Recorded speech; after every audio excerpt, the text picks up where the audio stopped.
जय भवानी शक्ति पूजा तंत्र रहस्य पे आपका हार्दिक स्वागत है। सभी साधक साधिकाओं को जय माता दी।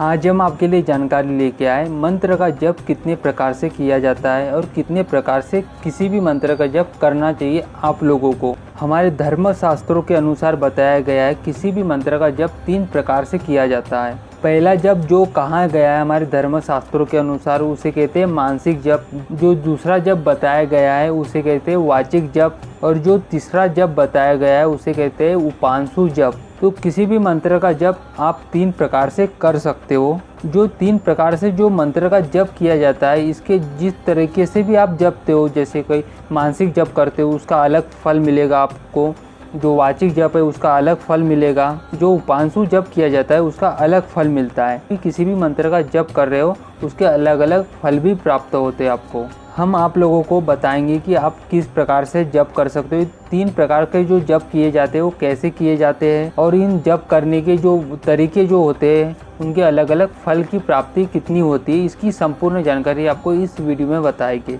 जो पहले प्रकार का जो जप बताया गया है उसे कहते हैं मानसिक जप, जो मन के अंदर किया जाता है, जो मन ही मन में उस मंत्र का उच्चारण किया जाता है। बिना होठों को हिलाए हुए जिस मंत्र का जप किया जाता है उसे ही कहते हैं मानसिक जप, जो मन के अंदर ही किया जाता है। जो भी मंत्र का जप कर रहे हो या किसी मंत्र का अनुष्ठान कर रहे हो, कि जो भी देवी देवता का जो मंत्र का जप करते हो, जो भी आपके इष्ट देवी देवता है उसे याद करते हुए जो मंत्र का उच्चारण करते हो मन के अंदर, मन ही के अंदर होता है, होठ नहीं हिलाए जाते उसमें, उसे कहते हैं मानसिक जप।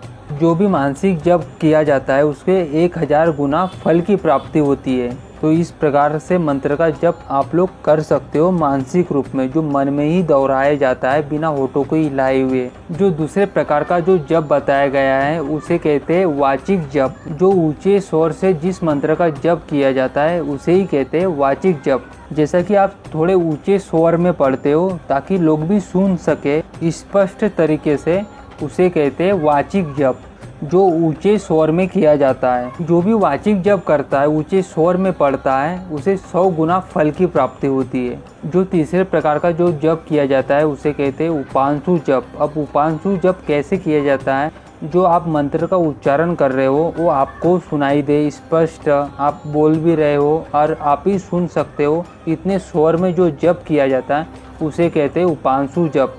उपांशु जप से 10 गुना फल की प्राप्ति होती है। ये 3 प्रकार से जप किए जाते हैं। ये जो जप हमने बताए 3 प्रकार से, ये माला पे भी कर सकते हो या बिना माला के भी कर सकते हो। तो आप जिस भी प्रकार से किसी भी मंत्र का जप करना चाहते हो कर सकते हो।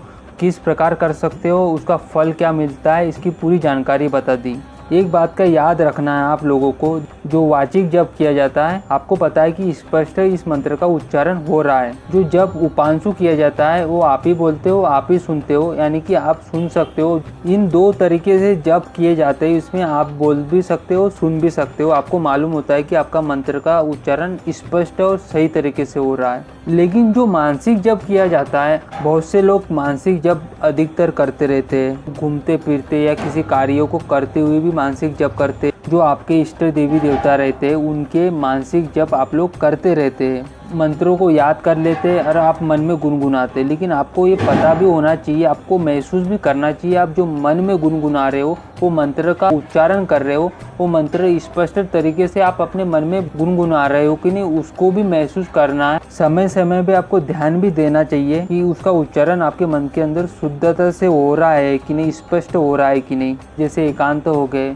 आप मन में कोई मंत्र का उच्चारण कर रहे हो, उसे सुनिए, मन में जो उच्चारण कर रहे हो उसे महसूस कीजिए, कि तब आपको पता हो जाएगा कि उस मंत्र का उच्चारण आप स्पष्ट कर रहे हो या नहीं कर रहे हो। इस बात का विशेष तरीके से याद रखना है आप लोगों को। हमने आपको इसके बारे में पूर्ण जानकारी बता दी। दूसरे पार्ट में हम आपको बताएंगे कि आप मंत्र का, किसी भी मंत्र का जो जप करते हो, जैसे आप घर पे करते हो तो आपको कितनी गुना फल की प्राप्ति होती है, आप किसी मंदिर में या किसी जंगल में करते हो या किसी सरोवर के किनारे करते हो तो कितने गुना फल की प्राप्ति होती है, इसकी संपूर्ण जानकारी आपको दूसरे पार्ट में मिलेगी। आशा करते हैं हमारी ये जानकारी आप लोगों को पसंद आई होगी। तो ऐसे ही रहस्यमय जानकारी के लिए आप हमारे चैनल को सब्सक्राइब कर लीजिए, बेल आइकन को प्रेस कीजिए, ताकि ऐसी रहस्यमय वीडियो की नोटिफिकेशन आपको समय समय पर प्राप्त होती रहे। वीडियो पसंद आती तो लाइक कीजिए, शेयर कीजिए। जय भवानी।